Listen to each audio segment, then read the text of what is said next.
Let me introduce you to Dr. Jason Johnson, politics editor for The Source magazine and chief political correspondent for Politic365.com. Once a week or so, the doctor is good enough to come on and we debate some of the issues that we usually disagree on, but we may agree on, and it gets lively, but we always part as friends. Hey, Doc, welcome to the show, sir. Always glad to be here, and welcome to Atlanta. Yes, there you go. Okay, let's start with something that you wrote at the. I guess this was written by you for the Source magazine, and it's talking about. It says, "Is Hillary Clinton the white Obama? Do we need a white president to pass Obama's agenda?" And you harken back. I have a lot of questions about it, but you harken back to an interview that Hillary did January 7th of '08. When she was still in the running, certainly for the Democratic nomination against Barack Obama, and an interview with Major Garrett. And he talked to her about a quote made by Martin Luther King Jr., never give up hope, etc. And she said, Dr. King's dream began to be realized when President Johnson passed the Civil Rights Act. It took a president to get it done. And I'm no fan of Hillary, and I don't think I've ever defended her on anything, but you somehow say she was suggesting, and not subtly, that Obama's campaign idealism would not be realized without a hard-nosed white leader like her in office. Wasn't she just saying that, you know, someone like Martin Luther King Jr. was great, but it takes a president to get something, to get that dream enacted? Why do you think she was saying it takes a white president to get it enacted? Just because Johnson was white? No, it's a couple of things. And one, this was, excuse me, this was actually in the Griot. That's where I wrote it. What Hillary was saying, I think it was just a political reality. You got to think back, you know, Barack Obama has been in office for 4 years. He just got reelected. But in 2008, the idea that a black male with a funny name and a paper-thin resume was going to get elected president and be able to get anything done seemed like a crazy idea. And I think Hillary was just being really honest. She was like, look, do you really think that a black person is going to be able to accomplish his job given sort of existing racism in this country and the difficulties he'll face in Washington? I don't criticize her for saying that. I think she was being honest. She got criticized because it was seen as being inappropriate, but I don't think she was wrong. I didn't think she was wrong at the time. Well, I'll disagree and say I don't think that that's what she meant. I don't think race had anything to do with it. But that aside, you talk about Obama's rookie mistakes. I mean, for 2 years, Barack Obama possibly could have passed anything he wanted to pass. He controlled the House, he controlled the Senate, and instead focused on health care and had to twist arms in his own party to get that passed. But you talk about prejudice and not politics being in play now and going forward past those first few years of the first term, where you say the Republicans, no matter what the president would propose, the Republicans will shoot it down, and yet you seem to be saying that it has to do with the fact that he's black. Yeah, that's insane. Well, not really. I mean, look, you got to be perfectly honest about this. One of the problems that we have in America when it comes to talking about race is there's a tendency for people to say, well, yeah, racism can play a role, but if it's not the only reason, then we ignore it. And the problem is it does play a role in some of the resistance and some of the hostility that Barack Obama faces from Republicans and Democrats. And I think that when you combine that with the actual mistakes that he has made, it has made it increasingly difficult for him to get anything done. And I think that's a problem, because I think that while resisting some of Obama's policies makes perfect sense on ideological levels, I think some of the behavior has had nothing to do with real policy. I think it's just had to do with sort of race and resistance and bigotry, and that doesn't help the United States. And that's the argument I was making in the article. So you mean, give an example. You talk about Democrats, for instance, who are not up for re-election.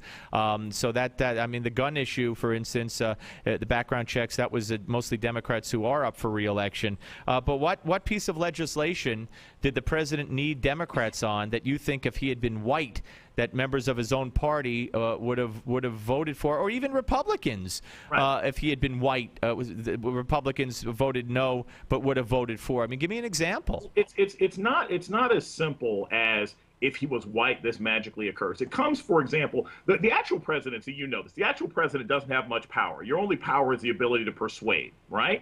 And so when you're president of the United States, we always hear these reports out of Washington, D.C., Democrats and Republicans, well, he's too stiff and he's too much of a professor. And I feel like I'm being lectured to. And some of that might be that Barack Obama's a cold person. And some of that might be racially coded language of, I don't like that there's a black guy who's trying to get me to do something. That annoys me. It frustrates me. It's not something I expected to experience. And so I think Obama's negotiating skills when he's trying to push through policy are limited by some of the bigotry and some of the racism on the part of members of Congress. And I think that's both sides. Maybe it's because he's the most radical leftist president with the most radical leftist ideas in our history, has called the Constitution a flawed document and an impediment to what he needs to get done, and has said if Congress won't act, he will, and has circumvented the Congress any way he can, has committed unconstitutional acts according to two courts by appointing so-called recess appointments,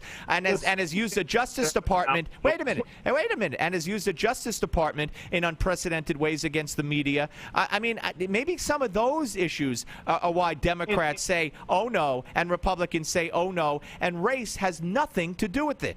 And you would be absolutely wrong, because generally speaking, the right likes to pretend that race has no role. I'm not saying it's the only reason. I'm saying it's one of the reasons why things are more difficult. Everything that you said about Barack Obama, and trust me, I have issues with certain things he's done with civil liberties, and I have issues with certain ways that he's managed different issues in this country. But everything that you have criticized about him has been done by Bill Clinton, has been done by George Bush, has been done by... What? I said he's declared the Constitution to be a flawed document. And George Bush said that the Constitution is not always applicable when we're dealing with issues of war. No. The flawed document, an impediment to his agenda. It prevents him from getting his job done. It's the same issue. No, it is not the same issue. You're talking about the Congress declaring war as opposed to the vote on giving the president the authorization to attack Iraq. That's a focused, specific issue, not a generalized statement.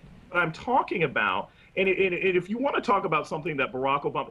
People had issues with health care, and the Supreme Court said that he could go ahead with it. You can complain. I mean, if you want to go down a list of every single president who has engaged in behavior that we would like to interpret as extra-constitutional, trust me, I can write you 5 dissertations. No. I'm talking about his view of the Constitution. And I'm talking about the recess appointment that 2 courts now have said are unconstitutional. No court has stuck up for him and said it's constitutional yet. My point is, you also indict the Tea Party and say there would have been no rise of the Tea Party if Obama were white. And that is a blatant accusation of racism for which you have absolutely no basis at all. Actually, I have quite a bit of basis. Really? The Tea Party are racist? Is that what you're saying? Any poll, if you look at any poll for members of the Tea Party from its very beginning, from 2009, April 15th to the present day, there is a greater percentage of members of the Tea Party who say under no circumstances, and this includes after Herman Cain was running, under no circumstances would they ever vote for an African-American to be president. What poll? Give me an example of what poll. That was from the Pew Charitable Trust. You can look it up. The Pew Charitable Trust talked to Tea Party members, and they said they would never vote for a black man. Yes. Well, then let me ask you a question. Why is this the first time I have ever heard this in my entire life? It's never talked about on the cable stations if this were in any way legitimate. Is that just because you haven't heard of it doesn't mean it doesn't exist? No, Doc, this would be the clincher to all the people who accuse them all the time of being racist. And I've never seen this poll. I've never heard of this poll. I didn't know this poll existed. And you say...